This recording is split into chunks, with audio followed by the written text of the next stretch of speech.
Okay, thanks for your patience. I'd like to welcome everybody to the Special Planning Commission meeting Thursday, May 30th, 2024. I want to make a note that the YouTube live stream audio is available. Currently, the video is having difficulty, but you should be able to listen in to meeting and also go online. I think you can call in still, Marcy, to the meeting if you want to make any comments. So from there, we'll move on, if that's all right. Move on.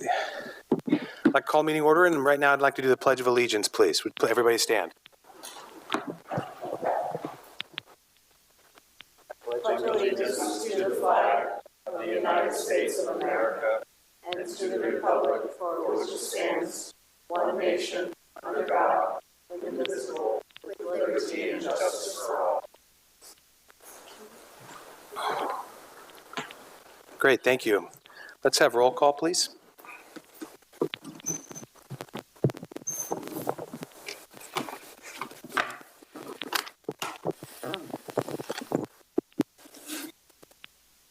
Commissioner Covarrubias? Here. Commissioner Neal? Here. Commissioner Davis? Here. Commissioner Kogler? Here. Commissioner Marlowe? Commissioner Marlowe is absent. Commissioner Connolly? Here. And Chairperson Christensen? Here. Thank you. Let's move on to staff introductions, please.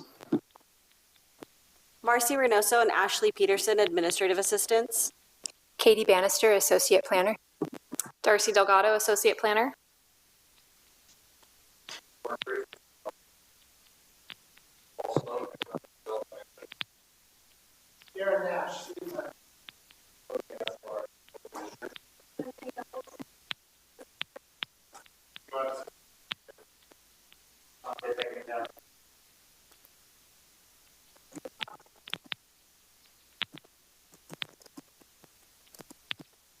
Marcy, do we have anybody online? Any staff online? No staff online. Thank you. Are there any comments, public comments in regards to anything not on the agenda today? Is anybody online? No callers. Okay. Seeing none, we have a special discussion item today. We'd like to hear the Cal Poly student presentation of concepts for the North Chandler Ranch Specific Plan. I'm assuming we have someone giving the presentation. Thank you so much. And just to give a brief introduction, so this is a Cal Poly graduate student class. They're working on a studio for a specific plan, and so we've assigned them the Chandler Ranch, the North Chandler Ranch area. So they've been working since early April, very hard, and they've progressed so much over the last, well, gosh, what is it, 2 months? And so 7 weeks. So they've anyway, we saw an earlier version of their plan a couple weeks ago, presented here in this room, and so this will be the final presentation of Planning Commission. So, but just so you know, 7 weeks of work. I mean, it's been fast-paced. Am I right, Hema? Yes. So with that, there are 2 groups, and we'll go ahead and just hand it over to the Cal Poly students. Thank you very much. Appreciate it. Hi, everyone. Thank you all so much for having us. My name's Matthew Hernandez, and I'm going to give you a brief overview of the work we've been doing over the past 9 weeks and give you a little bit of an overview of our project as well. So this project was undertaken as a part of our first-year design studio for the Master of City and Regional Planning program at Cal Poly, done in partnership with the city of Paso Robles. Specifically, our project was to create a conceptual development plan for North Chandler Ranch, a currently undeveloped greenfield site located directly south of Municipal Airport and east of downtown.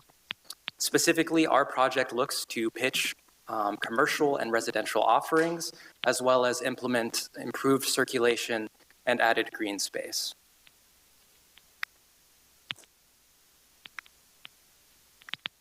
Oh, sorry, click doesn't see.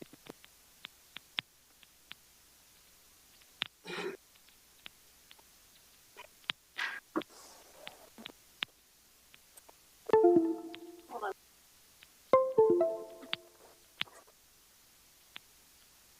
There you go. Thank you. Okay. So the site itself poses numerous advantages and opportunities. Its proximity to the airport and the jobs it creates makes it an ideal location for increased workforce housing, particularly aimed at younger families and working adults. There's additionally a planned extension of Airport Road that'll cut through the center of the site, which will only improve connectivity from North Chandler Ranch to the airport. The northern portion of our site does touch a bit into the airport zone, which prevents residential development north of Union Road, but that still leaves the south of the development available for added residential density. Additionally, Barney Shores and the surrounding area is very rich in natural resources, such as riparian zones and oak groves. The site also boasts some really beautiful views of ridgelines and rolling hills. And it was really important to us to not look at these natural features as impediments or barriers to development, but to adopt them and integrate them as key features of what makes the site attractive and unique. Additionally, the site sits within the context of increased residential development to the south and primarily industrial uses to the east. Next slide, please.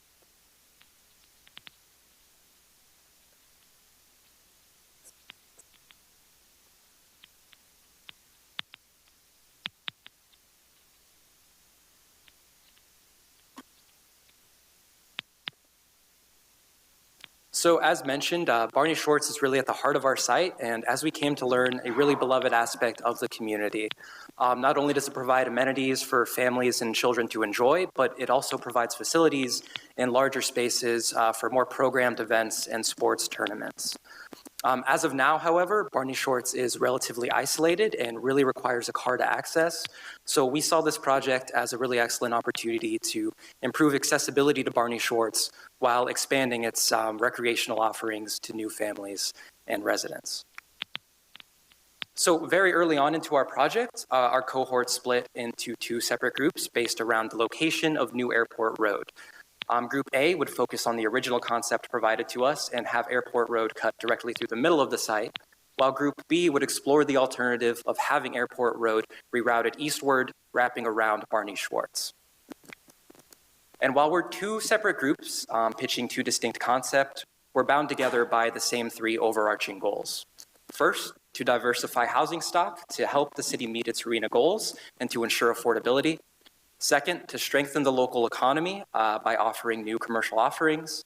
And finally, to promote healthy lifestyles by implementing multimodal infrastructure and implementing new accessible green spaces. So it's been a busy 9 weeks for both groups. We started the project with a site visit hosted by city staff, where we had the opportunity not only to see North Chandler Ranch firsthand, but also we had the opportunity to explore the surrounding neighborhood, grab lunch downtown, and really dive into what makes the area unique.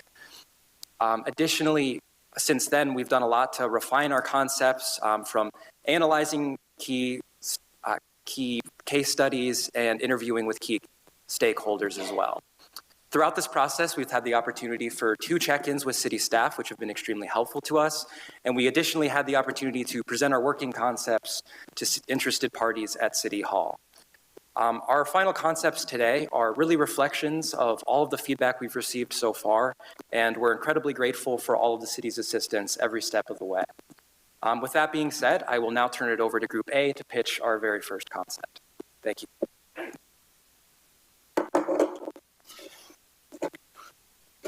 Hello there, my name is Megan, and I will be introducing you to Team A's concept, which is titled the U at New Airport Road. This concept is based around the existing alignment of New Airport Road through the middle of our site. Our vision statement is as follows: a development of highway, hospitality, and neighborhood commercial proximate to a welcoming community of diverse housing types, interspersed by attractive open spaces. So as an overview of our site, our project is based around the 2 roads in the center: New Airport Road, which runs from north to south through the middle of the site, and Union Road, which runs from east to west through the northern portion. Around this intersection are our main commercial areas.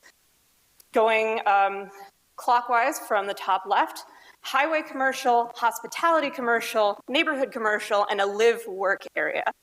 Directly adjacent to that live-work area and throughout the lower half of the site are our residential areas, which radiate out from the highest density in the center to the lowest density around the periphery.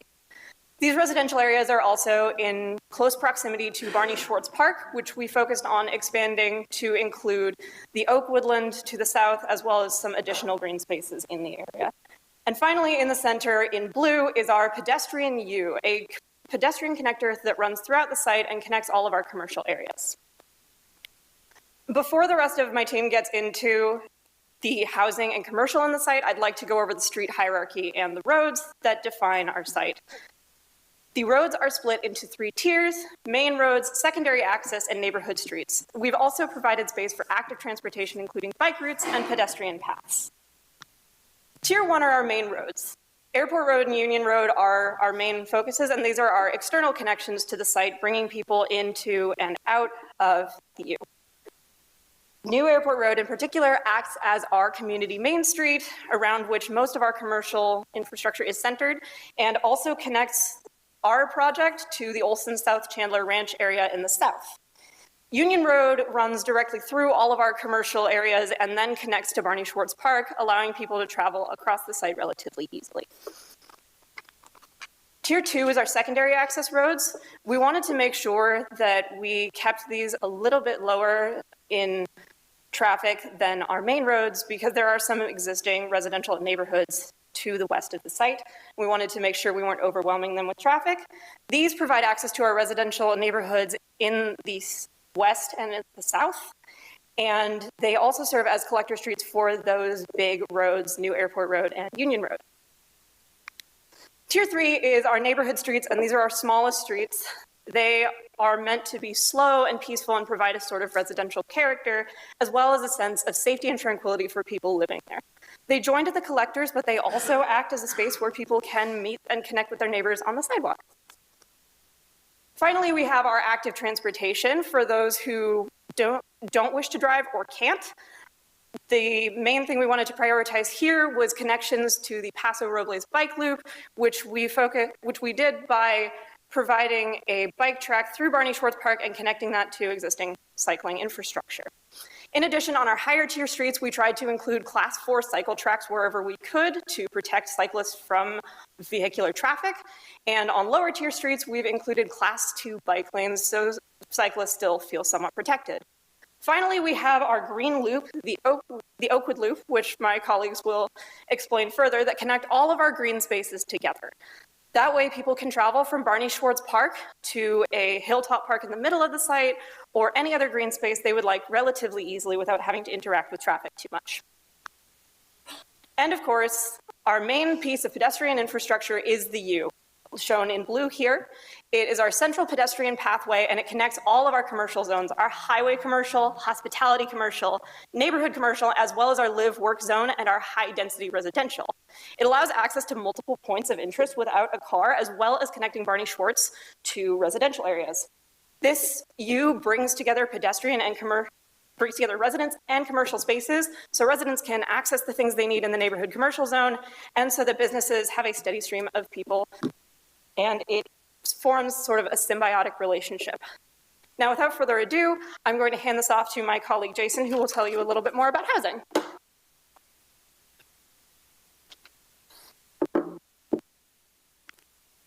Thank you, Megan. So I focused on the residential areas of the project. When we were given this concept plan, proposed numbers for housing was just over 1,000 units with mixed use, high density, medium and moderate densities. And throughout this week of our project, we've come up with a concept that just is slightly over that, so we're kind of right on target with the numbers, slightly different than what we were given.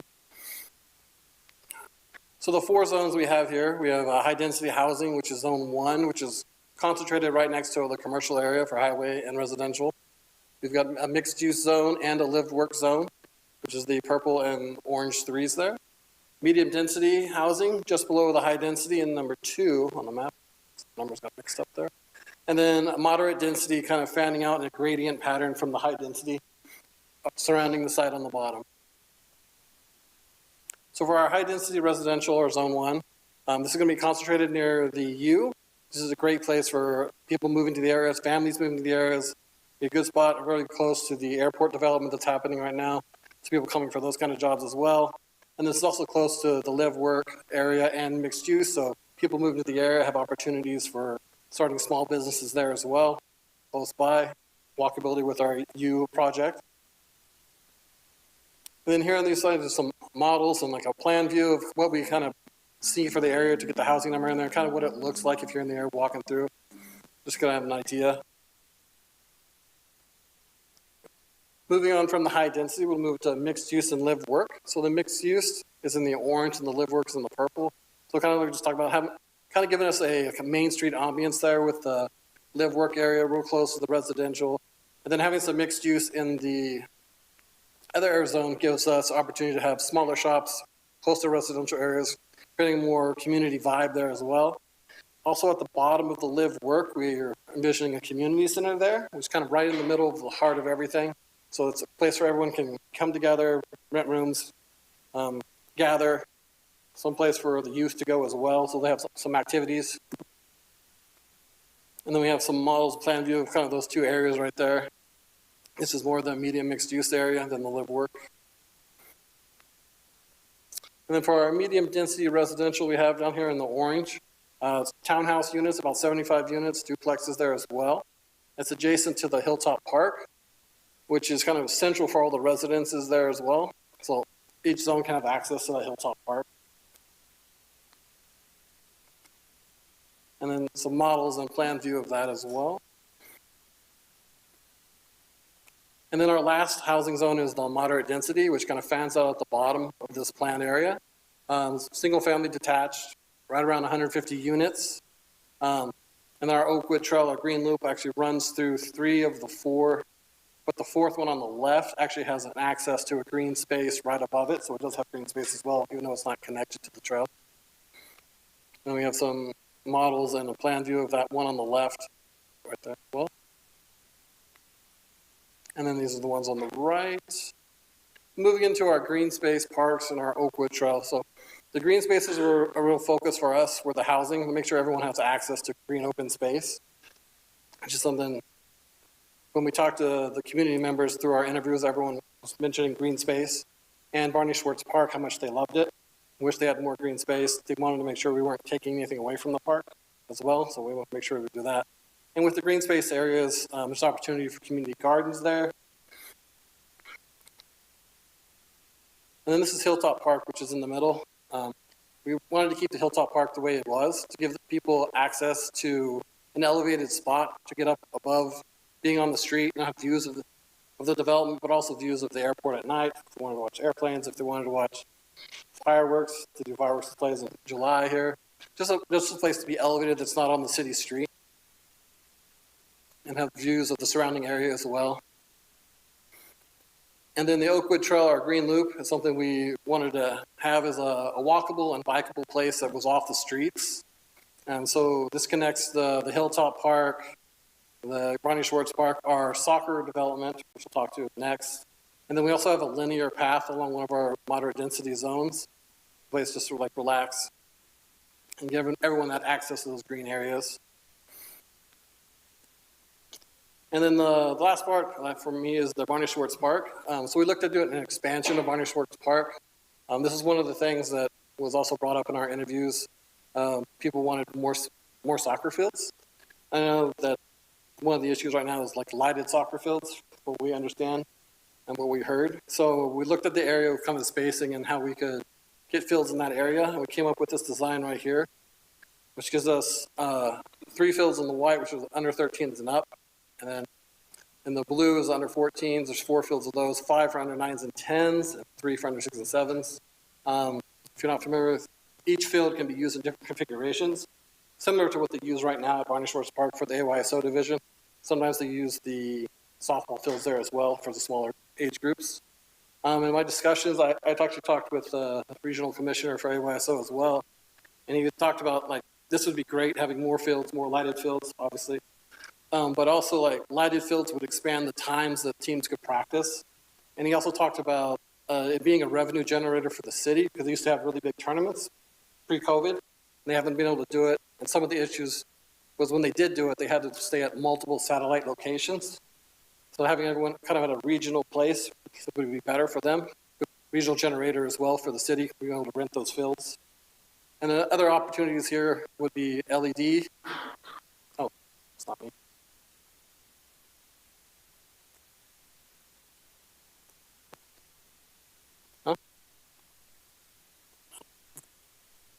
regional generation for money and economies. And with that, I'm going to turn it over to John.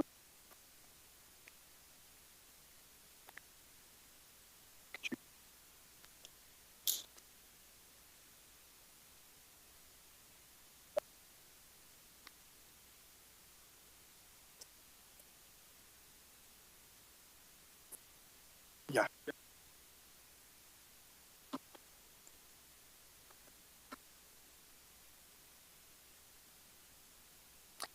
Yeah, wonderful. And thank you so much, Jason. And now, hi, my name is John Clayman, and I will be presenting the commercial section. So we have it broken down into 3 parts. The first being highway commercial to attract travelers on the road, our hotel and hospitality suite to complement Paso Robles' growing wine tourism, and also to service the additional soccer fields for regional competitions. And then finally, our neighborhood commercial to service the surrounding development. So first, we're going to get into highway commercial.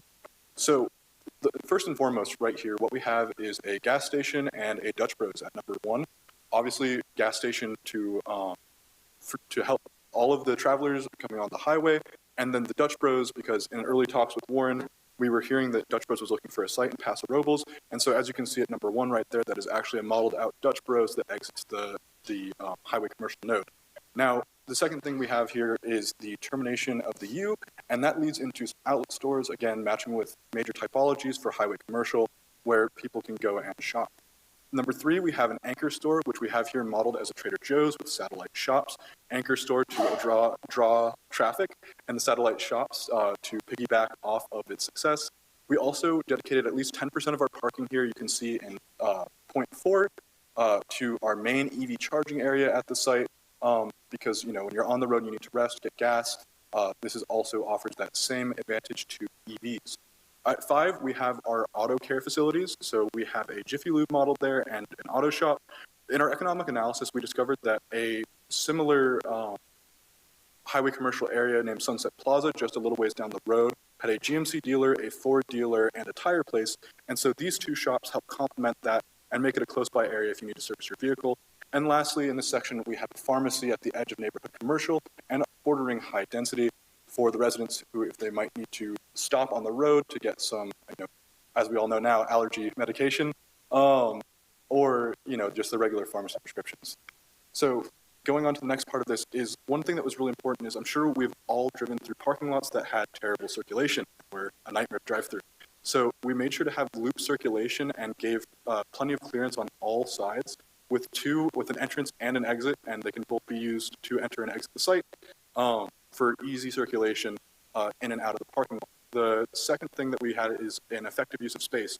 So as you can see, the parking along the rim and then also parking in the center helps create that loop, but also make sure that there is enough parking, even if needed for overflow for Barney Schwartz or other areas.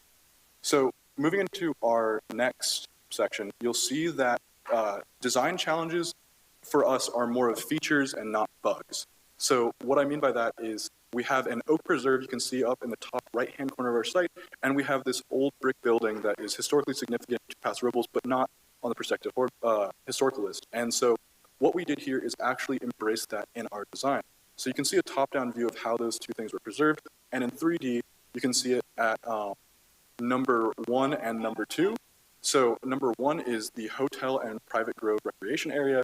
So this is the hotel you're using to service for wine tourism and for the soccer games. It's an 150-person hotel. So thinking about a 16-person team, it should cover most of the personage there. And it is quick and easy access to Barney Schwartz. And in the recreation area, it's just to the right of the grove where we have a pool and various other areas that are protected and sections it off from the public section.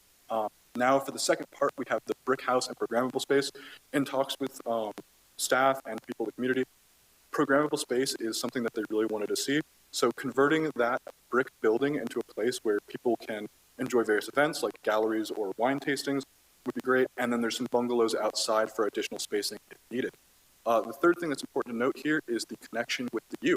So our U walks right up to that green space with building number 7 and allows quick and easy access to the hotel area for people walking back from their soccer games or from walking through the U. Number 4, we wanted to make sure that we weren't just catering towards a younger demographic and the youth demographic with the soccer fields, and so we've also have a long bowling and multi-purpose field that can be used by more senior folks or people who are maybe mobility impaired, because it's a nice flat surface, not too much hills, so it's a great place for them. Number 5, we have our wine tourism. So those are buildings just for bottle shops or other additional things that people want to explore after being in the hotel. And number 7 is our restaurant. And then moving on lastly to the last node of neighborhood commercial. Again, one of the things that we had to deal with here was that there was this depressed area in the middle of this section that had an oak grove. So obviously we want to keep that. But using new urbanist ideal or plans, we were able to take advantage of that to actually help the site by turning it into a depressed green plaza that enables, when there's heavy rains, drainage out of the site, so there's not pooling on cement or concrete. And then the second thing that we were able to do here is also make a very nice connection in the middle point for the U that leads from the neighborhood commercial to the high-density housing and really ties our plan together. Number 3, you can see a small playground for kids when their families are shopping and enjoying the surrounding area. And number 4, a neighborhood commercial center with your day-to-day needs right next to that Rite Aid across the street for people living in the community of passing through. And last, it's not a development at Airport Road if we don't do a fly-through. So I'm going to show you what it is. So here we go. So we start in our hotel and hospitality section and start walking down through the U through the neighborhood commercial, getting to that Oak Grove Centerpoint Plaza right there, then coming towards the medium density and high density housing, making another turn towards the highway commercial. And so you're coming down towards highway commercial here, and right at the end of that pathway, you can see you dial into the retail or the outlet stores with seating, coming out, looking at the highway commercial, how it sits with the whole site. And now we'll move over and start going towards all of the housing. So coming back in to show you that left-hand side of the housing, and up and over into single family. Coming over into our farther development, you can see these are bigger size lots. All are planned to lot minimum, same thing with the roads. Everything is consistent with the general plan and engineering standards. Finally, a bird's eye view of this shot, and returning back to our multi-purpose field. And now we're open for questions.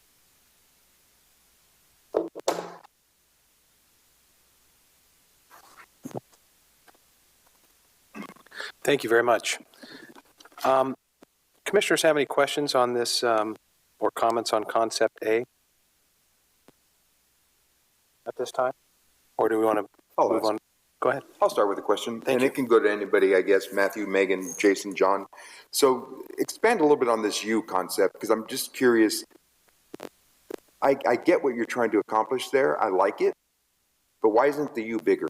Why isn't it connect more to the... Great question. So actually in one of our urban design classes. Sorry, you speak up. Oh, sorry, yeah. That's actually a great question. So in one of our urban design classes with Dave Amos, he studied a lot of pedestrian malls and walkways. And one of the things he's found is that the larger you make it, if you don't have the accommodating density to match with that, and which Paso Robles is a little bit on the lower density side, that it doesn't end up being as successful as if it's spread out. So condensing a well-loved, well-used pedestrian area, if you're on brick and not doing a green loop, is exactly what you want, because it makes sure that every inch of it is used and no space is wasted for either green space or development. So it'll help the development community and it'll help it make money for the city, essentially. Got it. Great answer. Other question for anybody. Emergency services. I really didn't see anything in here addressing emergency services, accessibility for emergency services. Any thoughts on that? So yeah, that's great. We actually plan that too. So everything you're seeing here is exactly to scale, our housing plots, our roads and everything. So those roads you're seeing right there, except for the cul-de-sac streets, which per Paso Robles general plan need to be 50 feet across. All of the secondary arterials are 60 feet across, and the main arterials, the tier 1 roads, are 70 feet across. So plenty of room for access, and we made sure to plan that. Okay. What about larger vehicles like trucks, semis? Yeah. So that's actually why you can see on the roundabouts right there. So there's one intersection turn, and then the roundabouts actually have the flat tarmac, so they can pass over. So it's not so difficult for them. And all of the lane widths are about, I think, 11 feet across. So it should be able to accommodate all sizes of vehicles. Okay. I don't want to hog up all the questions, but I do have one more. The hotel. I noticed the hotel that was in there had some height to it. Yeah. To me, it would seem that it would stick out a little bit, be a very prevalent, something to view. Is that what we want there? No, so that's actually just a placeholder hotel. The thing is the colors matched with our site, which is why I specified that it was a 150-person hotel, which is on the bottom end sizes of hotels, but just big enough to service our soft goods. Great answers. Thank you.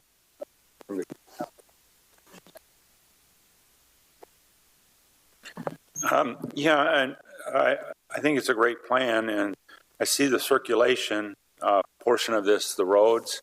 I'm wondering how this fits with the city's circulation element, and I assume that you used some of that or most of that to as a foundation, but explain how this fits the city's circulation element. So looking at the circulation element, a lot of the first and second tier roads are already there, especially New Airport Road, Union Road, and the two secondary roads on the west side of the site, Ardmore Road and Gilead Lane.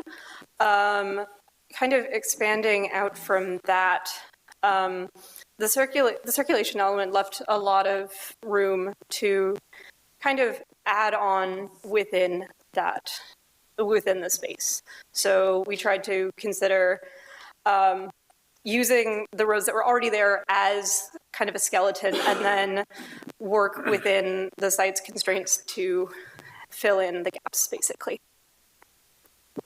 So with regard to the intersections that have circles or proposed roundabouts, does that match the circulation element? Yes, it does. Okay. Okay, great. Thank you. Any other commissioners? Commissioner Davis? I do.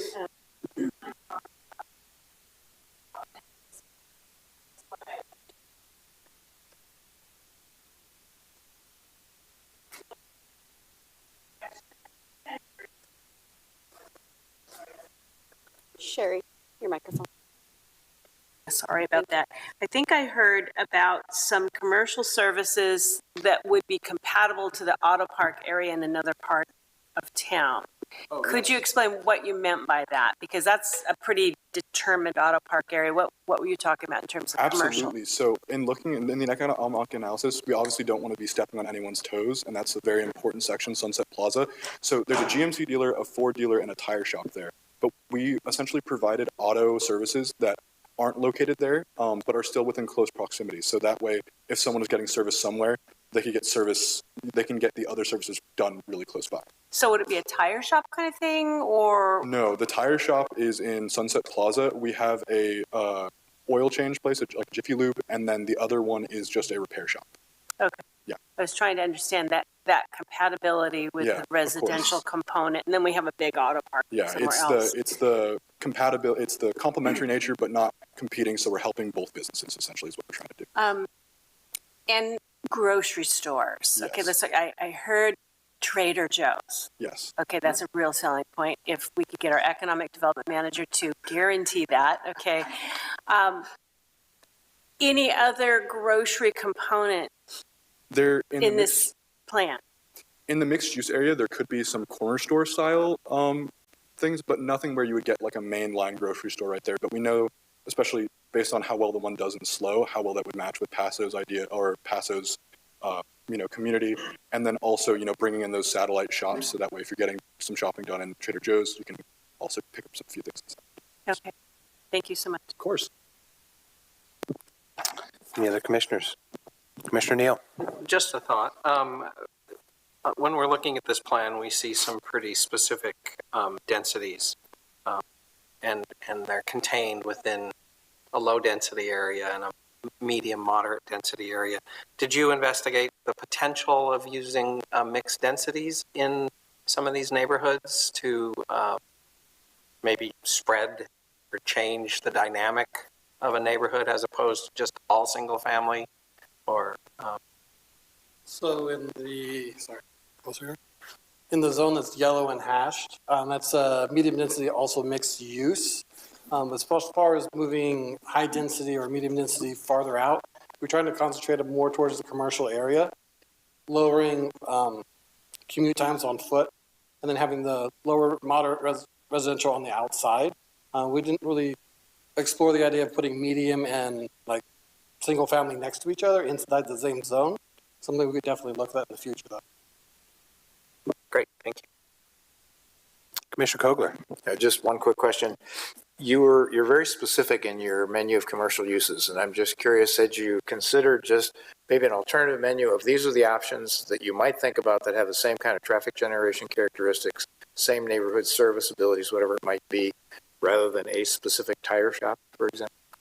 Or, excuse me, yeah, auto service? Yes, so that was actually the reason why we used that is because we got feedback last time that having specific stores helped people really imagine what was going to be there. And with the example of Dutch Bros was one that Warren specifically mentioned to us was looking for a site in Paso Robles.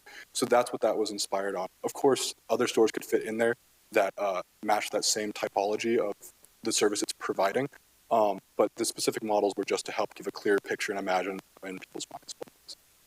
Of course. Commissioner Covarrubias has a follow-up question, I'm sure. Yep, I'm back. Traffic, congestion, parking, all those things were taken into consideration? Yeah, actually, I'm so glad you asked about that because Rodine and I actually spent many hours in studio measuring out parking spaces, counting parking spaces, and making sure that everything was accounted for. So I know the rule for hotels is a parking space a bed or a parking space a room. And for other places, we also calculated out the equivalent parking, not in single family because of course you have your parking there, but that's why you can see at the bottom edge of Hilltop Park and then on the side edge of the dog park coming down from the yellow side and then all inside.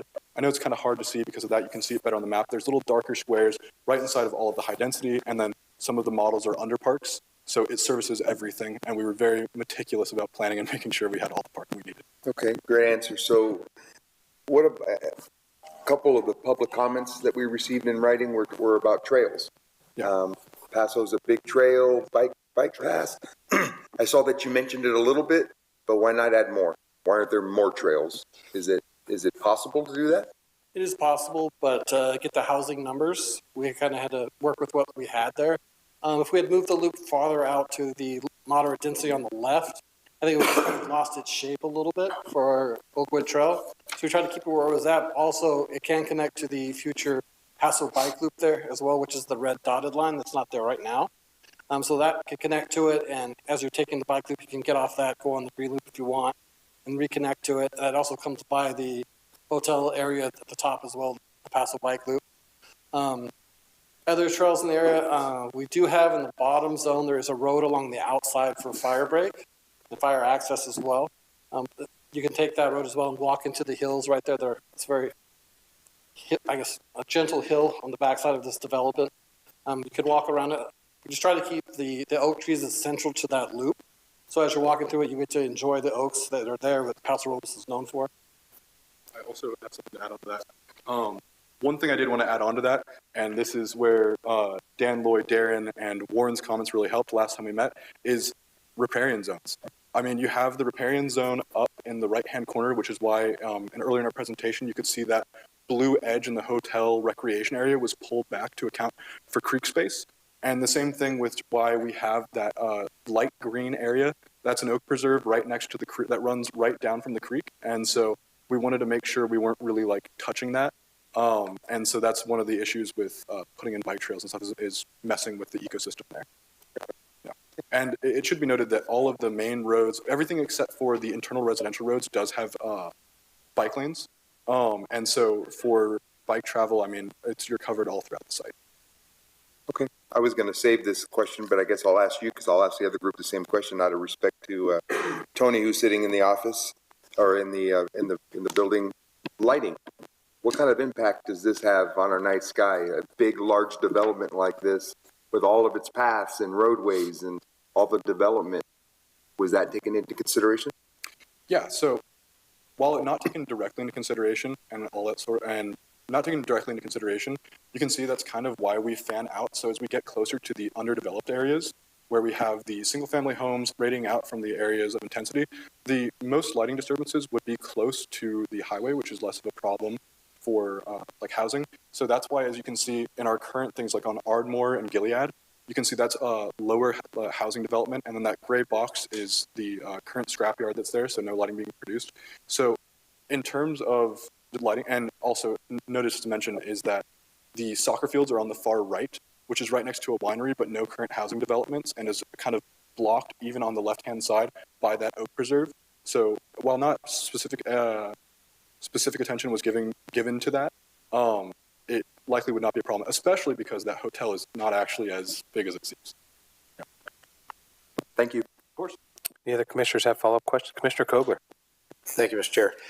In your kind of process and timeline slide where you showed at least what you thought you were going to be doing during your weeks 1 to 2 and week 3 and so forth, it seemed like there was a pause when you had some level of community input, or maybe community is the wrong word, but you had input from some sources. Who provided that? So we as a class got together, made a spreadsheet of looking for businesses in the area to reach out to, housing, businesses, see what we got, transportation areas, see what we could get back. AYSO division is one example as well. And we went from their input. So we took about a week and a half and just tried to get community input. We went actually out to some wineries, talked to some people, some workers at the wineries as well, people in Barney Schwartz Park, just to see what they thought of like a potential development there as well. So we did in-person and Zoom and over the phone interviews with community members. Commissioner Conley? Thank you. You mentioned oak trees briefly, but was there like some type of overview of the existing oak trees to see what impact this concept would have on oak trees, knowing that it's a concept and maybe things can be moved, but how have you considered the existing oak trees? Yeah, of course. So our very first time going and visiting the site and working with Warren, he actually provided us with a oak tree outlay, so we knew exactly where every single one mapped on the site was. And so we made sure to go into satellite imagery. So our model is built in SketchUp, but the basis we actually used it for it was GIS. And so we were able to get a satellite imagery to make sure that we were not conflicting. We're hurting as few oak trees as possible. And like I said before, with the oak preserve and then the central area with the depressed oak zone and plaza, that was all accounted for and incorporated into our design as much as it could be. All right, thank you. Of course. Okay. I guess it's up to me. Thank you, guys. That's a great presentation. I had a question in regards to circulation. I'm glad you brought it up in regards to the circulation around the commercial area, especially the commercial center being that close to 46. It's a concern that I've always seemed to bring up. My fellow Commissioner Covarrubias brought up the fact of larger vehicles. We get a lot of traffic in there from campers, RVs to trucks and trailers. Was that taken into consideration for that area? Because it seemed like to me there might be a little bit of a bottleneck situation potential there. I just think that if you haven't thought about it, you might want to think of that in the future. No, it was everything before we started even laying out the roads and building anything and scaling it. We actually looked at the general plan and made sure that everything was to scale and consistent with the general plan because, it's the constitution of the city. And so, yes, all of that was taken into account. And like I said before, that's why even our roundabouts have that tarmac cover. I remember the one that we went over that we really liked when we visited the site. Warren showed us the figure 8 roundabout that could accommodate large vehicles, and we made sure that it was up to that standard. Any concept in regards to where they park when they're going to go into the local grocery store there at the Trader Joe's to grab their favorite snacks? That one might be a little bit tough. That one I didn't account for. Anyway, all right. I was throwing you a little monkey wrench there, so but okay. It was a good job. Yeah, same comment on the hotel. I'm glad you guys pointed that out. I like the concept of the U. Actually, I visited a place as a community near Park City at one time, and there was something very similar to that, and I thought it was actually really nice, especially if you could bike and walk on the same trail. It made it very efficient to get around. I'm not sure if that's what you intended with that U, but it seems to me like that would be very functional to interconnect. We hadn't, so what you're seeing there, the U across, it doesn't interfere with any of the development, and it is, I believe the U you're seeing is 32 feet across. We planned for the U to be 12 to 15 feet across, but to make it pop on the picture, we widened it a little bit extra, so because we didn't know how the saturation on the picture quality would be, but it's plenty enough room for people to get through and circulate through, no matter their means of transportation. So. Well, and one of the things too that I wasn't real clear, and I could have missed it, but how that ties in maybe with some of the other bike and walking trails. Personally, I ride an electric scooter around town every now and then. So if you can incorporate that, especially if you decide to explore the intermix of density housing, which I thought was a very good point from Commissioner Neal, and if if that's there, I might have missed it, but that's something I would take into consideration. I know we just lost feed. There's that depressed zone with the plaza that has the Oakwood Trail that goes through it.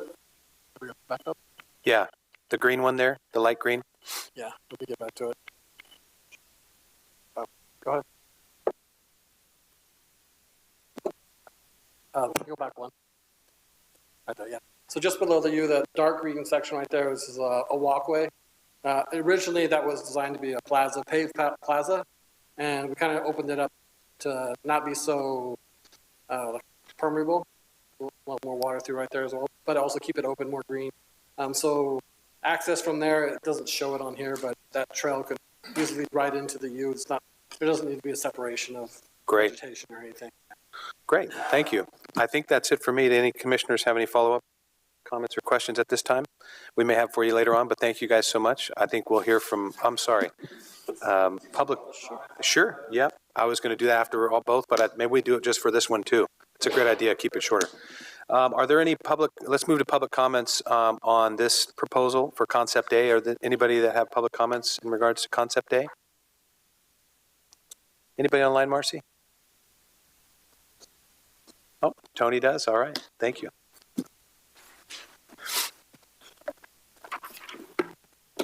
Okay. Thank you very much, Tony Gaspar. So I guess I'll put my airport commissioner hat on for a moment. Well, first of all, thank you for a great presentation. Does the plan, you mentioned the plan keeps residential out of the airport protection zone.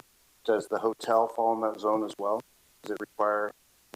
Okay, that's something to keep an eye on. You mentioned the oak tree depression area and how it was, I believe if I understood, you were going to use it as a way to direct water away from other areas of that project?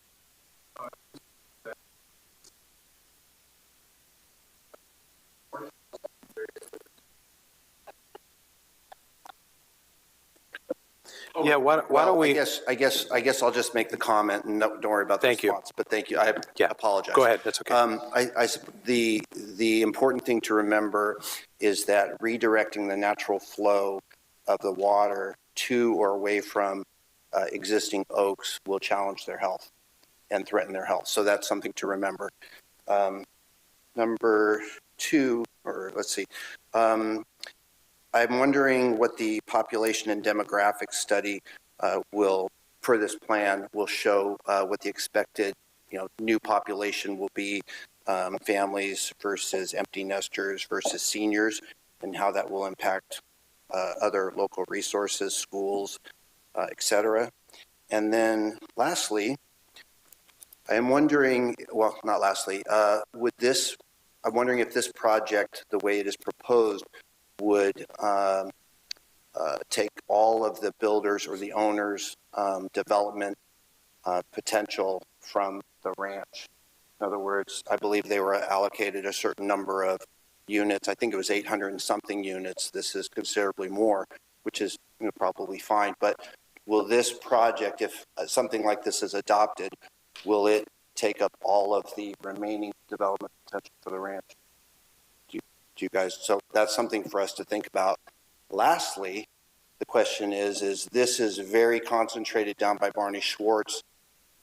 Does your study or your plan include any development for the southern portion of the ranch?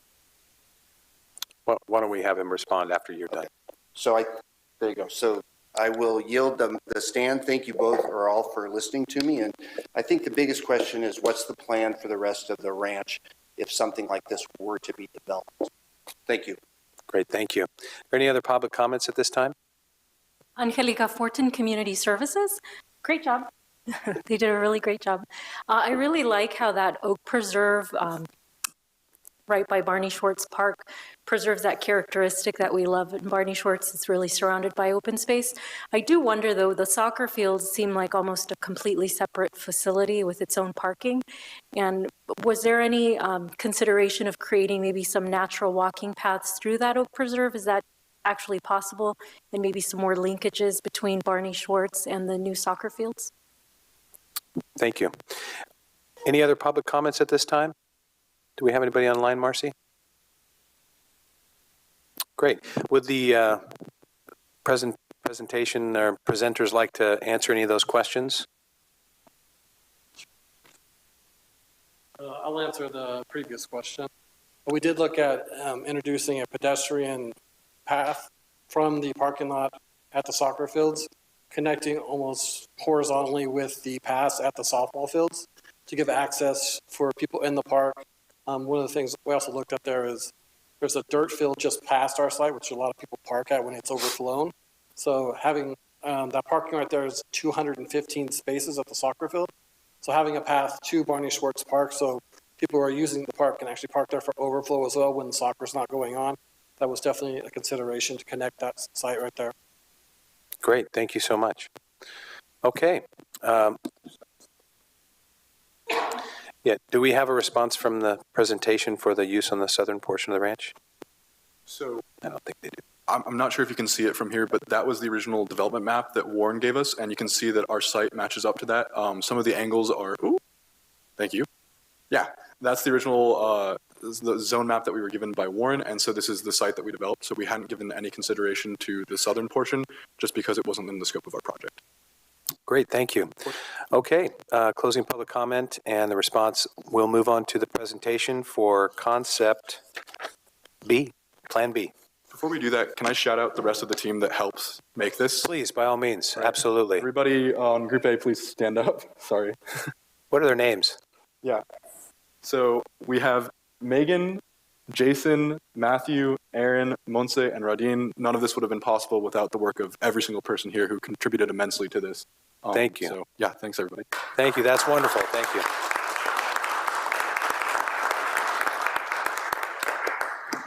Fantastic, I like that. Okay, let's move on to concept B.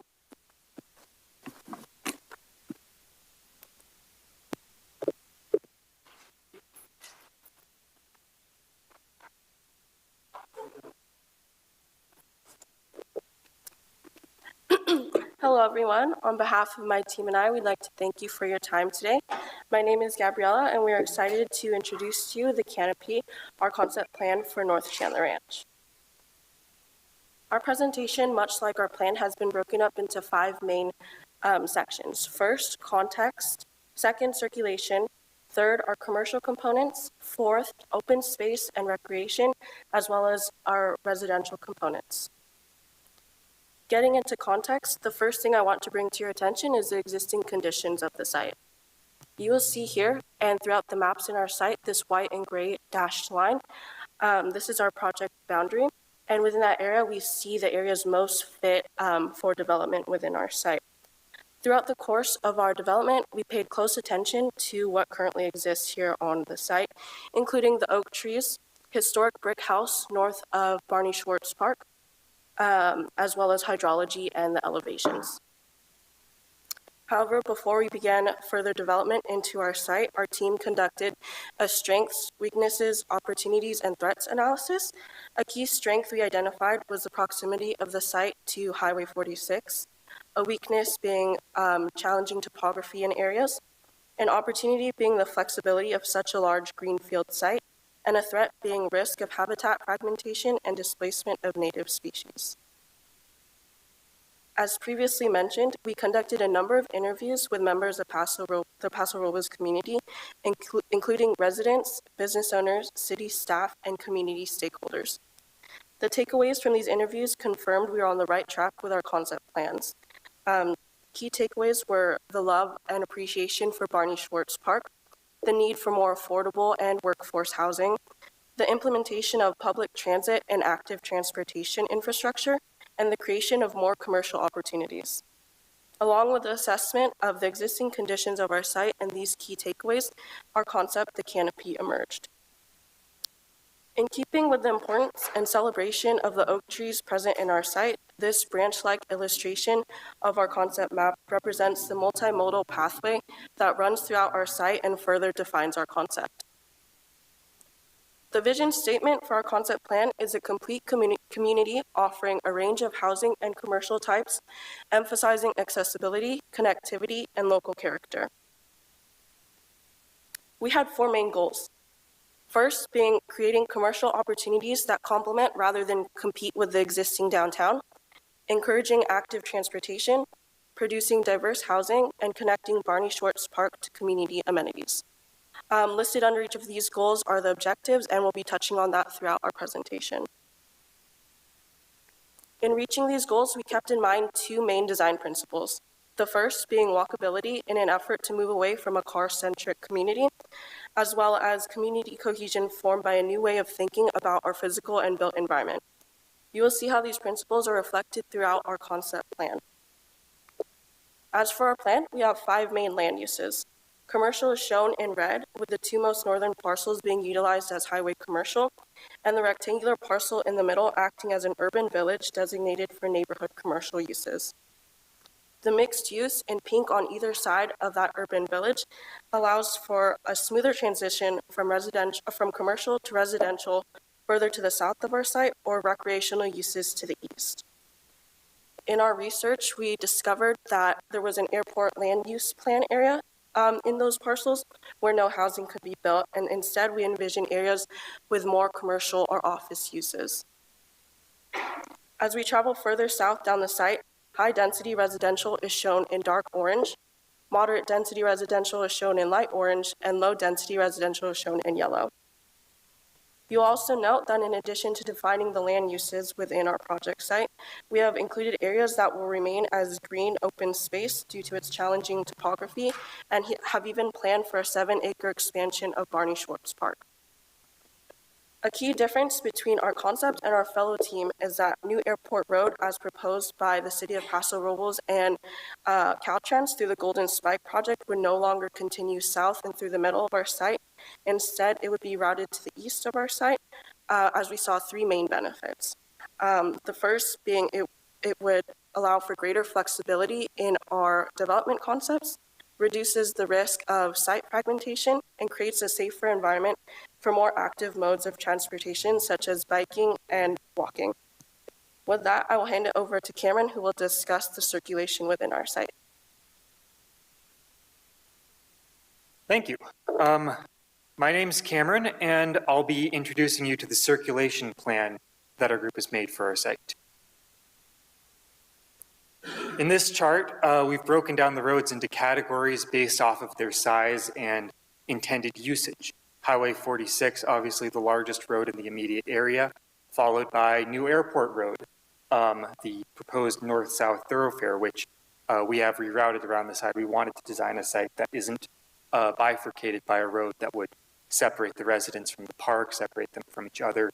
And that's what really enabled us to create the canopy bike network concept. But after that, in black, the internal circulation roads, mostly around the perimeter of our site, those being the roads designed for driving around in our development, followed by the minor neighborhood roads, the access roads, things like that, whose intended purpose would be to create connections to every building via the road network, but not necessarily create demand for through traffic. On this slide, we've pointed out a few specific infrastructure locations to give a little more attention to them. These 2 roundabouts we're seeing as the 2 most important intersections in our zone. We've designed them to be sort of gateways to the site. Coming in from the north and south, we're designing them to be visually appealing. These have gone a long way to creating a sense of place in our site. You might come into them, slow down, and decide, I want to stay in this area, and you can because they're not going to be too far from parking. The crossings, of course, these aren't going to be all the crossings in our site. These are just the ones we saw needing a little more engineering, because these are areas where a bike path crosses a road. This is where we're proposing traffic calming measures and a little more attention given to making these crossings as seamless as possible. And I'll tell you a little bit about the bridge there to the south. That's a spot where previously New Airport Road was crossing when it went through the middle. And we know bridges can be the most expensive part of infrastructure. And so we saw a lot of value in allowing that bridge to be at a smaller scale because the road crossing it would be a lower impact road. Where we have New Airport Road now wouldn't need a bridge except for the one where it crosses the 46. This is about where we thought parking would be placed in our site. And the philosophy we came into this when placing parking was that you come into the site from any direction, north, south, the side, and you might not immediately be at parking, but if you decide to stay in this area, going in any direction will find you at a public parking lot.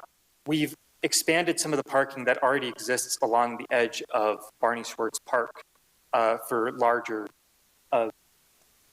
events happening in that area. Concerns were raised about that at the last meeting, and those parking lots have been expanded for that end. This is how we thought New Airport Road might look. 2 lanes of traffic going in either direction for an efficient north-south thoroughfare, and at these speeds we've separated the bikes off to the side together, physically separated from the cars. This is what we intend our internal circulation to look like. Since we've rerouted the through traffic, we see these roads as being relatively slow speeds and relatively low impact, which is why they're sharing the space with bikes. To expand the friendliness to pedestrians, we've widened the sidewalks, and the road shape should be very accepting for low speed, high mobility crossings, all to really create a friendliness to pedestrians. And these are a couple design examples of what the access roads and secondary residential roads might look like. There at the top is what's more typical of a suburban neighborhood road with 2 directions of traffic and parking on the road. We see these being present in the lower and medium density areas of housing, as well as around the edges of our mixed use. Below that, the thinnest road we've proposed, the ones that are mainly just for access, we've taken inspiration from the Dutch Woonerf concept, a paved mixed-use area that you can drive on and you can park on a little bit. But it's at such low speeds and such scale that it's just as friendly to cyclists and walkers. And this would be useful for businesses that need deliveries, for emergency access everywhere that we don't see much circulation being needed, and handicap parking, things like that.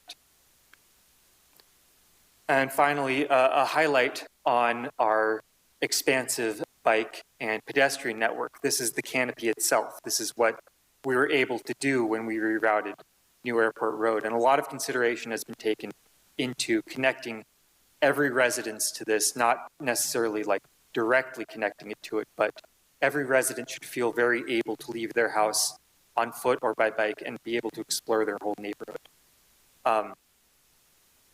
That does it for our circulation. I'll hand it off to my colleagues to tell you a little bit more about the housing and commercial proposals we've done.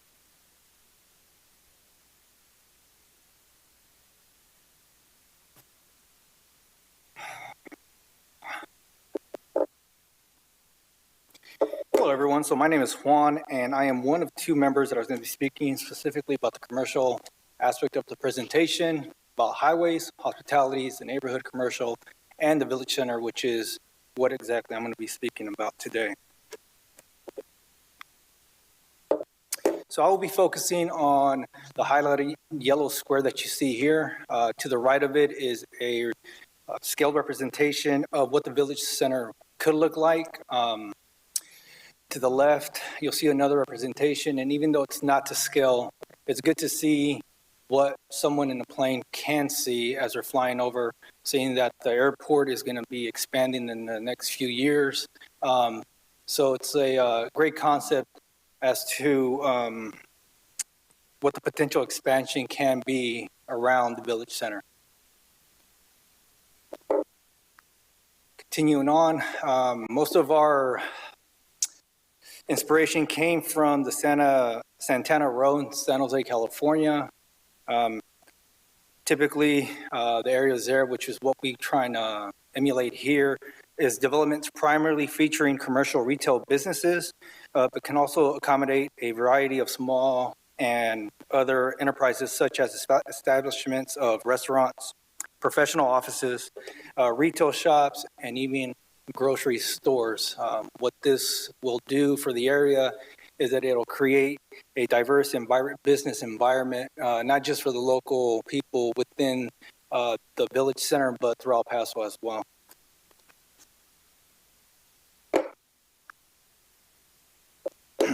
Another source of inspiration came from European town centers. If you don't know, most of the town centers in Europe, a lot of them have these pavers on the floor, which is something that I feel can be implemented in this project here, especially in the main focal point, the center, or the village center, where all the stores will be at. There's going to be ample space for not just pedestrian use, but for also bike-friendly environments or for people riding their bikes. There's also open plazas, green spaces, and we provided a numerous amount of trees to block the summer sun and to be able to give the wildlife, the birds, and things of that nature somewhere that they can perch on. So as people are walking by and enjoying the area, they can actually hear noises from the actual wildlife.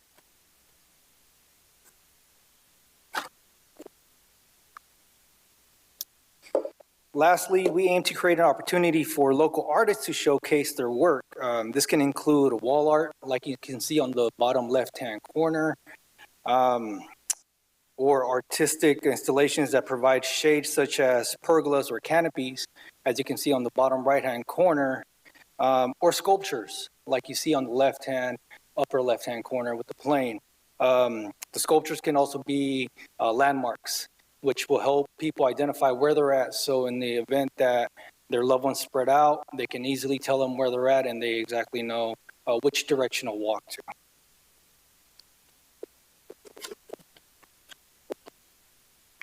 Next, I'll be passing it down to Jose.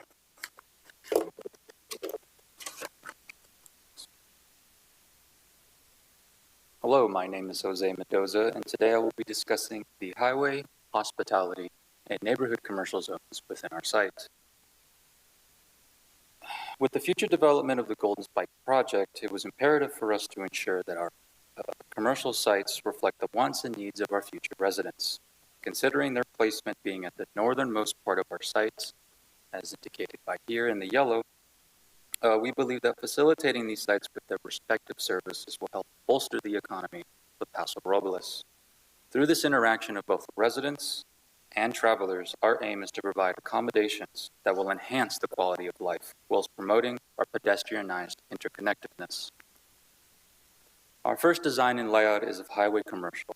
Our objective for this site is to have restaurants and automotive services that would benefit the people coming off the highway, with restaurants strategically placed along the roadside, as stated here. This will allow ease of access. Through this convenience, it will attract more foot traffic and enhance accessibility. Another service we aim to promote is EV charging, giving visitors an opportunity to engage with our green spaces as their vehicles charge, encouraging people to use the green space to walk to and fro various destinations. Moving on to our next slide is our hospitality commercial zone. During our initial visit to the site, we've identified several key features within the parcel. We believe that dedicating this parcel to serve visitors would be highly beneficial given the site's ample acreage. A hospitality suite could easily fit while still leaving room for future development. We've identified a red brick house labeled as a historic building, and we envision to utilize adaptive reuse to transform this building into a wine tasting venue. By repurposing this site, we aim to create an area that visitors can go to at their leisure, and if included, use our walkways to engage with the rest of the site and vice versa. Moving towards our next zone, we have neighborhood commercial. We found it imperative to align this zone with the wants and needs of surrounding residents, believing that essential services would benefit the community. Given that neighborhood commercial is at the heart of our site, its placement defines our ideals of a pedestrianized environment, allowing for full engagement with the various amenities, differing from the previous zones to cater to the mixed-use site needs. I will now discuss the open space and recreational areas within our site. As indicated here by the yellow squares, these represent our green space. Each space, relative to its zone, will provide services for either visitors or the residents of the site. These nodes create cohesion within it, promoting engagement.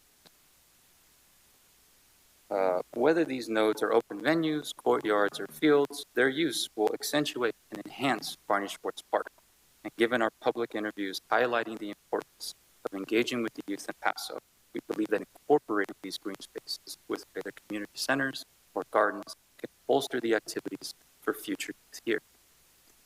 I will now pass it over to Sadie to discuss the housing portion of our site. Thank you so much, Jose. All right, so just orient myself. All right, good evening. My name is Sadie Gropin. I'll be reviewing the residential land uses for a concept. So just as a brief overview, I'm going to go through the mixed use, high density residential, moderate density residential, and low density residential land uses, where they are located on the site and what the build out potential is. So our team produced a SketchUp model of the site. So that's where we were able to draw those potential unit counts from. The total number of projected units is 1,636. And I will discuss the breakdown of those units within the different land uses in the next couple slides. So starting with mixed use, it's located just south of the two commercial areas mentioned earlier. It hugs the neighborhood commercial village walk on either side, and it's in that pink area outlined in yellow in both the location map and the build-out model.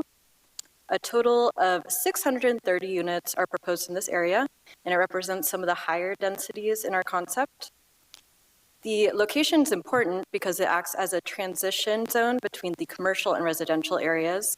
It's meant to be highly walkable to the commercial center as well. Some potential architectural styles are shown on the slide on the right. They're meant to complement the look of downtown Paso through the use of brick. And we see the number of stories capping at 3 stories, with residential being on the second and third floor, and office and retail being located on the first floor. And then moving on to high density residential, it's just below the mixed use, outlined in yellow as well. And you can see it's actually the same density that's proposed at 630 units. It's very similar in density to the mixed use as well. And for this zone, we largely saw apartment style buildings with a maximum of 3 stories as well. But you can see the architectural styles are a bit different. These case studies were actually compiled through our group, the example shown here. And one of those is Oak Park, which is an affordable housing project that's located in Paso. That's the one at the bottom. And the area is located within walking distance to all residential amenities, such as the commercial and open space areas, through the use of that multi-use path. And just south of that is where we're proposing the moderate density residential. Again, you can see how the build out shows that it's a bit less dense, with 272 units proposed in this area at a larger amount of land. And just like all the different housing areas, we propose affordable housing to be mixed in with market rate units. So not just in the high density or mixed use areas, but also potentially in moderate and low density as well. The area acts as a transition between the existing residential, which is located at the west, and our concept site. And the architectural styles and housing typologies are shown on the right as well. We see potential for bungalow court style houses as well as townhomes, and those are represented on the top and the bottom. And then lastly, this is where we're proposing the low density residential at 104 units. It is located just the furthest south at the site. And we see this area as largely single family with detached homes. You can see some examples of those single family houses in the case study with different architectural styles that are representative of Paso, such as Spanish or craftsman style houses. And actually the case study on the top is a good example of what those courtyards could look if housings are around the open space areas. So it's a good example of that. All of these houses would be accessible to Barney Shorts Park and the commercial area to the north. Like, it would even be walkable from here at the very furthest south, although it would take you a little bit longer. But all right, with that, we are at the end of our presentation. I'm going to just briefly go over what we talked about within the last couple of minutes, just as a reminder, because it was a lot. So starting with the different land uses, at the very north, that's where we're proposing the highway and hospitality commercial, Following that, neighborhood commercial, which sort of juts out like a T at the bottom. In the center of that green space, that's where the village walk is proposed. So that's where it sort of like crosses in the intersection. And then the multimodal path goes throughout all the different residential and commercial uses. On either side of the commercial, that's where the mixed use is proposed in pink. And then moving down from the dark orange to the yellow goes from high density to low density residential. We sort of touched on the Barney Schwartz Park expansion a little bit, but just as a reminder, we are proposing an expansion of Barney Schwartz Park. We're also proposing some amenities such as community centers or gardens throughout the different areas. We also talked about circulation, so that the whole crux of our plan is the circumventing of New Airport Road. Instead of going through the site, it goes around it with like smaller internal roads throughout the site. So thank you so much. This has been a group effort, and we're all very excited to be able to share this with you. So we appreciate your time, and we're available for any questions. Great, thank you so much. Any commissioners have any questions or comments of the presenters? Who would like to start? Commissioner Covarrubias. I guess I'll start. All right. What a surprise. I like it. So you brought up the topic of affordable housing. Can you expand on that a little bit more? You talked about the number of units. Specifically, did you talk about what percentage would be affordable housing? Any thoughts on that? We don't actually have a percentage of number of units we're thinking. We just know we want to incorporate it throughout. We did interviews with Paso Robles Housing Authority, so we were able to get more information about what it takes to have projects be developable in the area. But we haven't gone to that level of breakdown yet as far as like the number and where exactly they would be. So as far as the businesses that you would look to attract to the area, was there certain businesses? I'll go to Commissioner Davis and the comment of grocery stores and those types of things. So is there a specific type of industry that you think could serve that area well? Yeah, so I interviewed a few people with Hispanic backgrounds, and it was 3 people that I interviewed, and out of the 3, all 3 of them said that they would actually like to see a Vallarta. I'm not too sure if you guys are familiar with that grocery store, but it's fairly popular in Fresno, I'm sure in Bakersfield, and there's 2 in Santa Maria. So one of the people that I interviewed was clear about why she didn't like going to Santa Maria's Vallarta was because she has to drive all the way over there just to get her children agua fresca, which is fresh water, lemon juices, different types of fruit juice. So she would like to actually see something like that implemented. And even though Trader Joe's is great to have because of the amount of space that it needs, especially for these locations, it'll fit greatly. I think having a diverse type of grocery store would be great, something more tailored to a different aspect of community here in Paso, because there is a large community of Hispanics here. And even though there are little butcher shops or carnicerias for them, there's not a big retail grocery store where they can actually go in there and get all the necessary things that they do. For example, myself, I would have to go not just to Vaughn's, but I have to go to Food for Less and even one of these other stores that's right here, the Smart and Fine, I think it is, just to get a collective of all the things that I need for the meals that I prep. So that's a big one that they were actually asking for, was having a Vallarta placed out here. Interesting. I noticed in your parking concept, it seemed to me that like you were trying to push people to designated areas versus parking in the streets. Is that an accurate concept? Is that something that is a true statement? Well, there's certainly areas of concentration of parking, especially along the edge of Barney Schwartz Park. There's parking that exists there already, but we know that demand's going to be higher. So there's that. Not necessarily like was mentioned, you can find it in most directions from the entry points to the area. There is street parking. I think all of our street examples had street parking. But one other thing is, what was I going to say? I was thinking about the diagram that had the black there. I think you just passed it. There you go. Yeah, so they might not necessarily be that size or shape, but we definitely took into consideration that where we want to place them, is going to connect into our canopy network of bike roads. If you come in, you might want to leave your car relatively early and explore on foot. But there's absolutely levels of it. There's parking around the perimeter. There's smaller, more fragmented parking areas near the middle. And those can be for people who need to more directly access certain businesses and get to where they already know they want to be.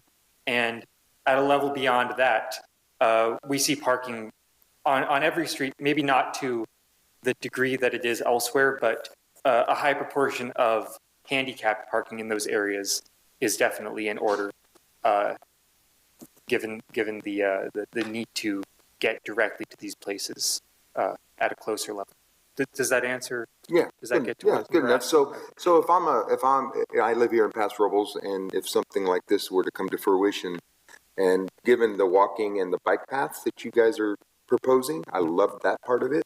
And I wanted to go to that area. It would be easy for me to park, bring my bike, and access some of those biking paths. Yes. That would be a very intentional use of our area. That's truly what we had in mind. Like there's that parking space in particular as you come in from the southwest.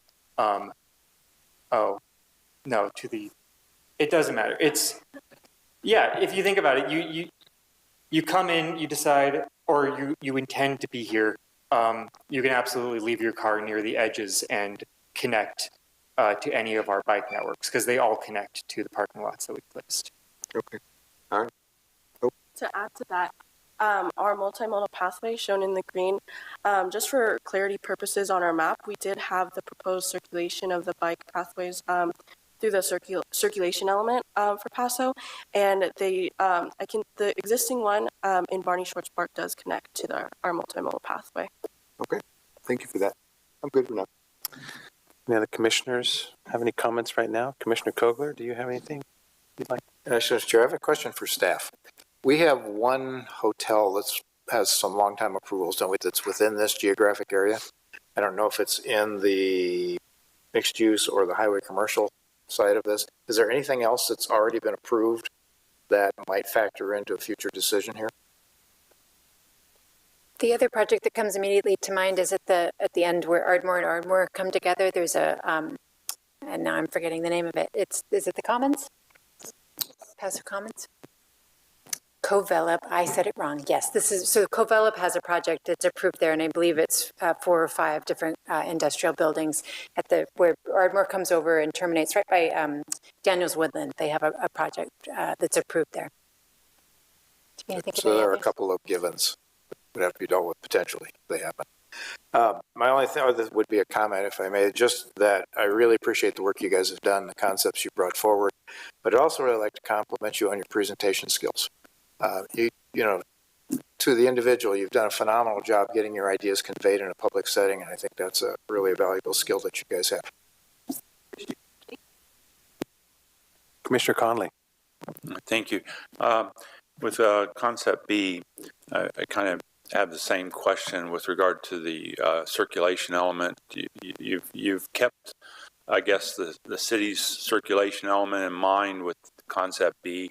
I'd like to specifically see how that differs, if it does, with regard to New Airport Road, because you mentioned in the beginning about New Airport Road being slightly aligned differently. Could you explain that a little more? Yeah, well, that's it there, the red dotted line around the edge.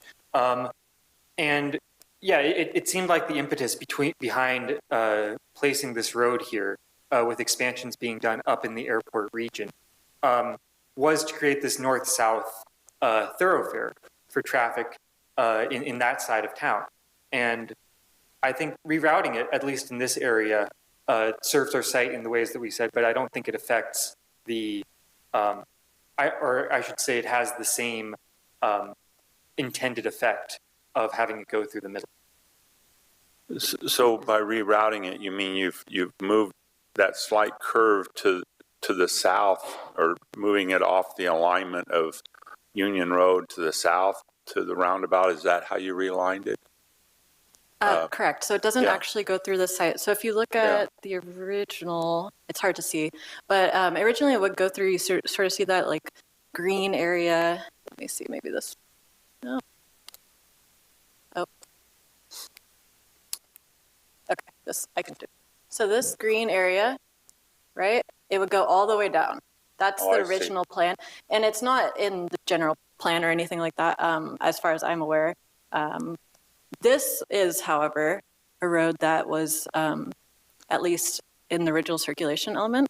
So instead of having it go all the way here and down through there, we are proposing it to go around and continue along this road that was in the circulation element. Thank you. I'm a little concerned about the future plans for the Golden Spike and how that road right next, just south of the bridge, connects. If there's future on and off ramps, how close that would be to the on and off ramps at the in the future, and I think that might be the same problem with Concept A.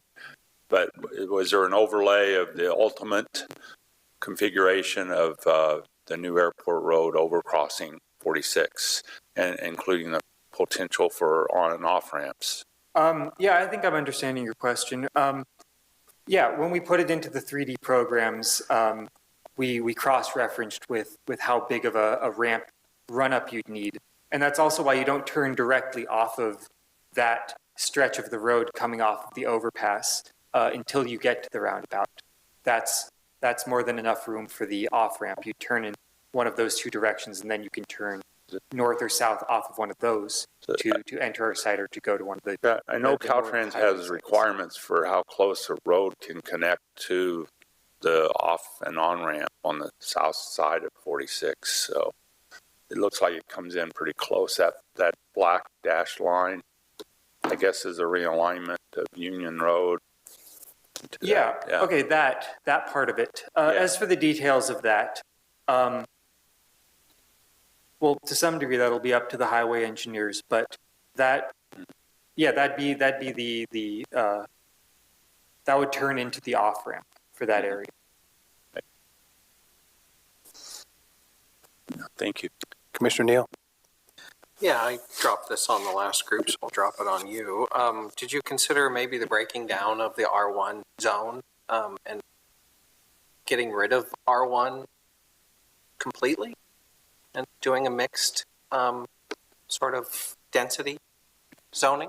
So I think you're talking about the low density residential, right? Yeah. You know, we did consider that. I think a lot of the reason why we didn't include I guess, a higher density there is because single-family homes still are predominantly the housing pattern in Paso. So we wanted to allow at least a portion of that, knowing that ADU the state does allow for multifamily through ADU regulations. It's the smallest portion, but I do think that's something that we could consider changing it to if that's, more desired.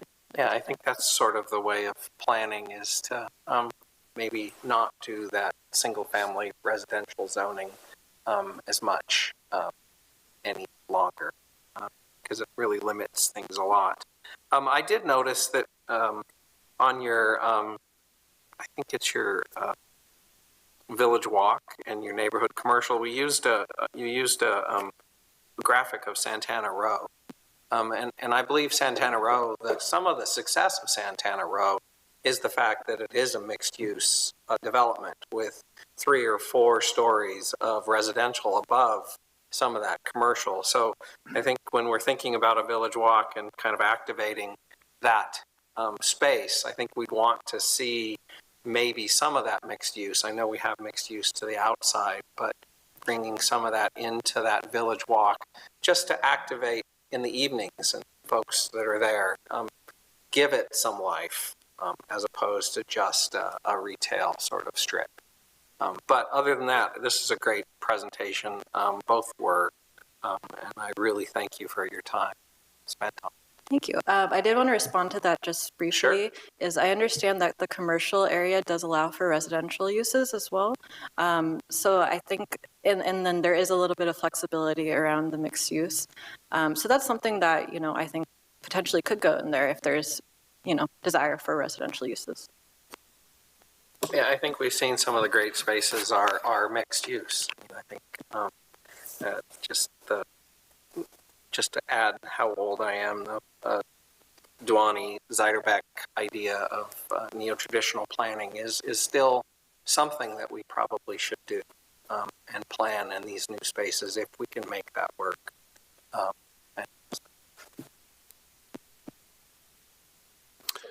Okay, Commissioner Davis, do you have any comments? I've been trying to figure out how to ask this question. I wished I had walked it with you to kind of get a feel for the topography, but I'll just ask the question, just kind of help me mull through this. I'm not sure the terrain or what kind of grading would take place, but some of this, like what I'm looking at, seems very symmetrical, linear, if that, so is there a topography that gives some different look, or is it meant to be that hard line, linear look? Does that make sense what I'm asking? I'm sorry, I'm trying to articulate, the lines. I think those maps kind of helpful to illustrate the topography on the site. Okay. And I think that comes down to the design of the buildings.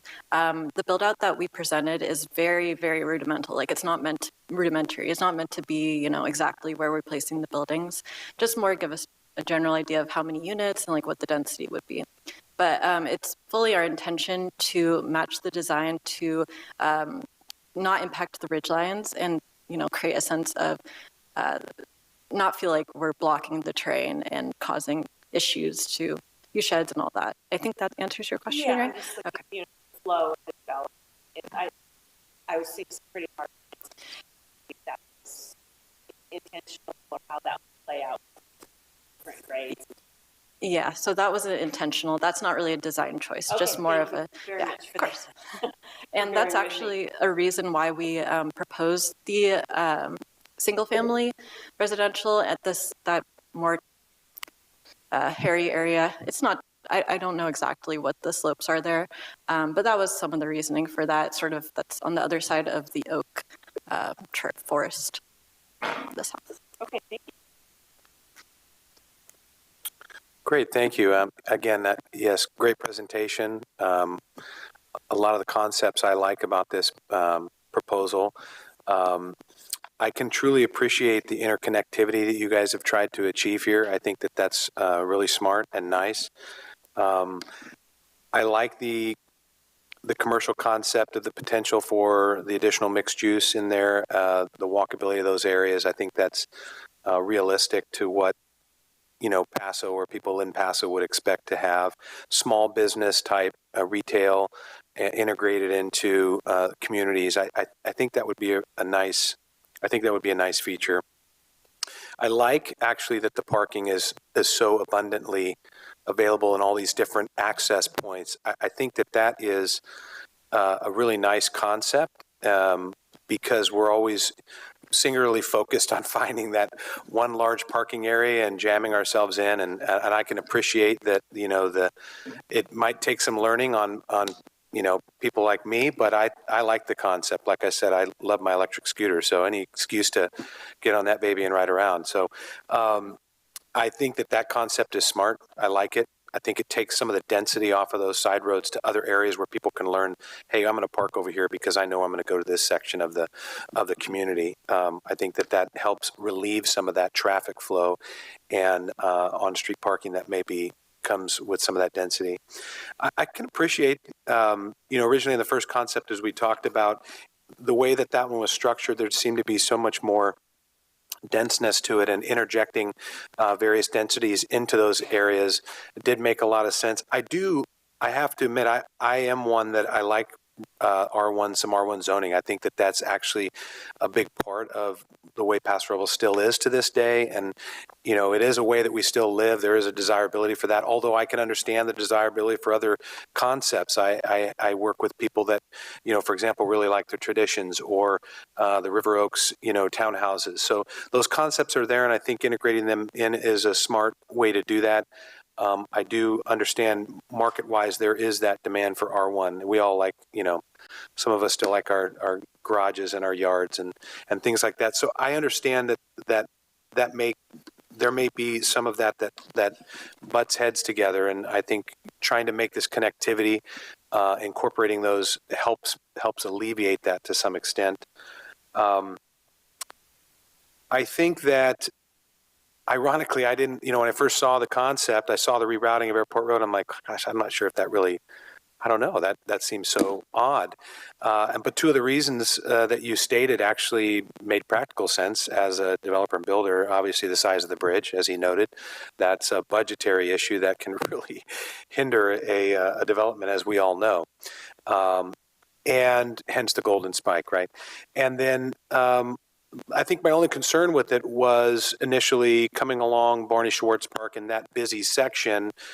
There's still some malleability there. I think that engineers can work to make that a safe directional route, yet still handle, you know, if it's done correctly, a lot of the maybe off-street walkability, bikeability, you know, so it's not too busy along there where it becomes that freeway in front of a park. That would be my only concern. Otherwise than that, I kind of think that it might be a way to go. You've created more feeder sites, which might help alleviate some of that immediate direct traffic of having that one road like Niblick that you got to go up to get to a certain area. So I can appreciate that. I did notice that there seemed to be a little more density in the amount of housing. Was that something that you were striving for in this concept?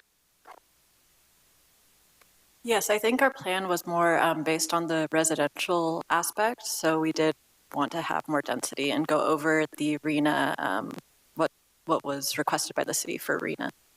Interesting. Okay. I would be curious, you know, as part of this, if this got, you know, fettered out a little bit more, how would the expansion of Barney Schwartz would come into play here? I think Concept A did have, you know, some unique concepts to that.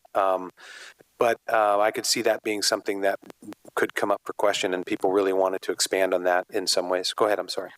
We did, our intention with the expansion of Barney Schwartz Park, we meant that there's a lot of flexibility with that. Sure. Basically, whatever we wanted. But I know one of the things we discussed earlier on in our concept was that there was a bigger desire for teens to be involved within the community, and in that area, we would actually we discussed putting in a teen center there.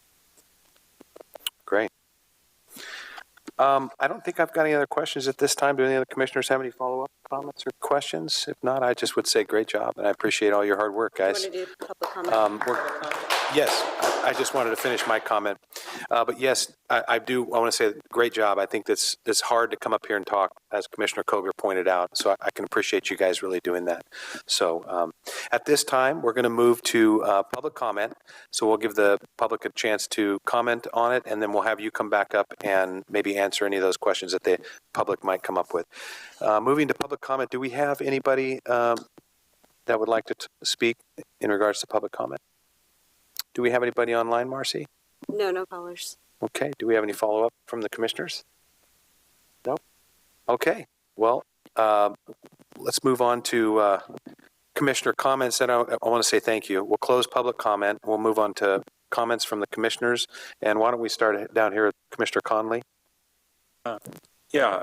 Really good presentation. We have a lot of information here. It's all very well laid out. There's good points for each plan. I guess what I have more of a question of right now to staff is where do we go from here? Okay. Commissioner Davis? I'm understanding your master's level, correct? I teach at Cal Poly and I teach a public speaking class, and I was so impressed with what I saw, so I want to echo that. Whether you started undergrad and then you went to Cal Poly for your master's or not, you definitely, that is so important in selling your plan And all of you did a wonderful job, so I'm really proud of my alma mater, Cal Poly. So I want to compliment you there, but not only in your communication skills, you showed knowledge. I was blown away with your knowledge of planning, and you had me thinking, so I just want to compliment you on both regards. You were very intelligent and well presented, so thank you very much. Commissioner Covarrubias? Yeah, I'll just echo, great job. One thing about public speaking, knowledge is king, right? Preparation is king. So it looks like both of you guys did a great job in preparing, getting the knowledge that you needed to so that you guys could prepare properly. Never easy answering questions because they're on the win, and you guys all did a great job. So keep it up, and congratulations on 2 very good presentations. Thank you. Commissioner Kogler? Yeah, I won't channel that by repeating it, but just thank you so much for your work. You brought a great, I think, body of ideas for us to consider as we go forward with this process. Thank you. Commissioner Neal? Yeah, being a Cal Poly MCRP grad myself, I'm very proud of what I saw today. So thank you for keeping up the good work of Cal Poly. Thank you. I am another Cal Poly alumni. I did not work in your field, but I want to say that getting up and talking in front of people is very difficult. And I think if you can master that and have the answers on top of it, I truly believe that that will help you handle any presentation. So I think that is one of the toughest parts. But you guys were really well prepared. I think the presentations were great. I'd like to just have everybody give you guys a hand because that was wonderful.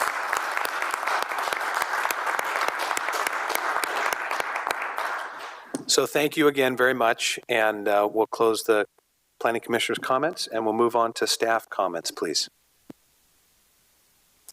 Well, I'm not used to being in this role right at the end of a meeting, but, to Mr. Connolly's point, the North Chandler Ranch specific plan is a real specific plan that will come to the Planning Commission someday.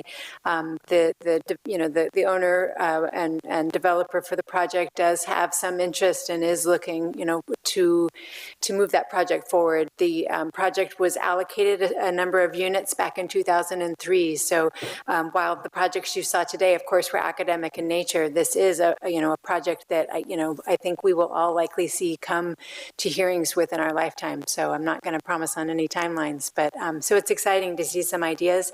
And this is just a portion of the North Chandler Ranch. It does go all the way down to the South Chandler Ranch, as the names would imply. So it's exciting to see some new ideas, exciting to be able to see the potential to put a lot of new housing and new commercial uses on the east side of town. Darren is in our audience, I think.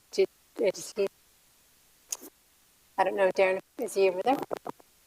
He's abandoned us, so I guess Darcy and I are the... Darcy, would you? Yeah. So again, you guys did a great job. We're really pleased to be able to work with Cal Poly students again. And yeah, I think these are 2 very viable projects that the owner and their representatives can consider as they look to the future. So Planning Commission at this point is just asked to receive and file the presentations, and we'll wait one day. Right. But yeah, I have no further comments. Wonderful. Yes, please do. Absolutely. By all means. Mr. Chairman and Planning Commissioners, I want to thank you for giving our students your time and attention. We came to you about 4 years ago with this same class presenting on the boys' school site, and I see familiar faces from that time. I commend you for your dedication. Having just been termed out of the San Luis Obispo Planning Commission a year ago, I know how much effort it takes and how hard it is to give another meeting your time and your attention. It really means a lot to our students to be able to present to somebody outside the academic environment.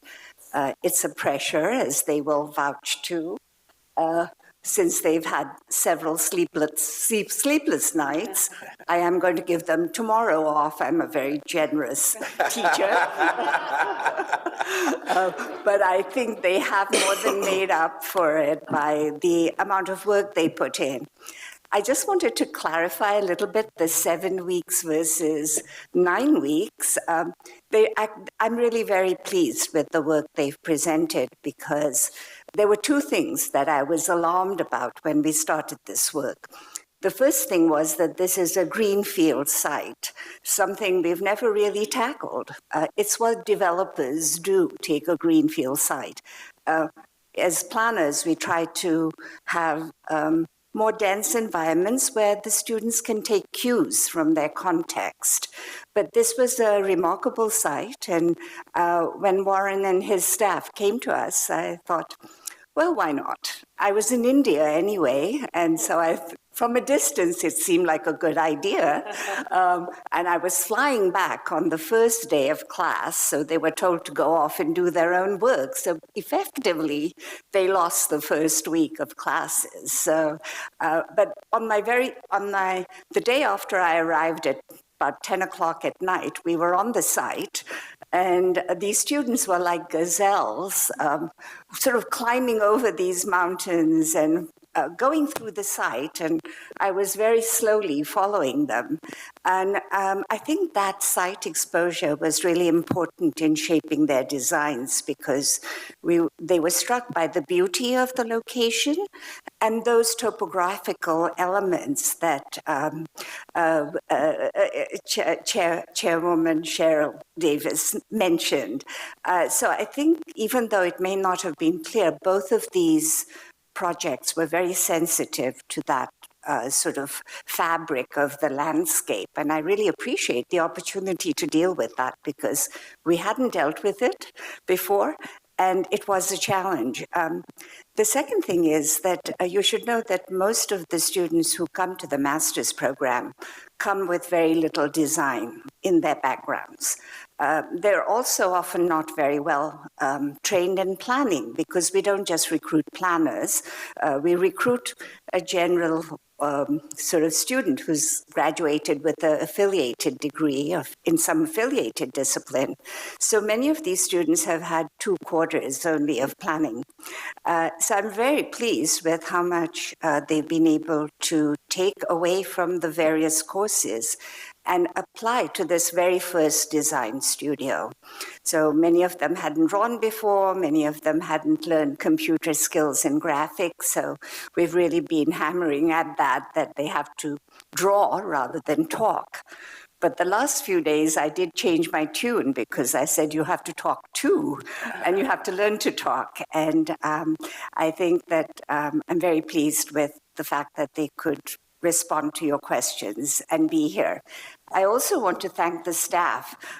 Warren is always trusting and when he calls you, because yesterday I was having grave doubts about whether we should really be presenting the work we had done.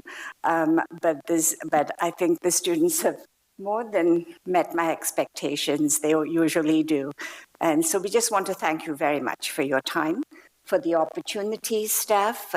They have given us so much feedback along the way, and it was useful in steering them in terms of the direction of the designs. And we hope some of this will be useful in the future. So thank you again. Thank you, Professor. That's wonderful. Okay, seeing that, no other items on the agenda, do I have a motion for adjournment? I so move. Okay, do we have a second? All right, everybody say aye. Aye. Thank you. We are adjourned. Thank you.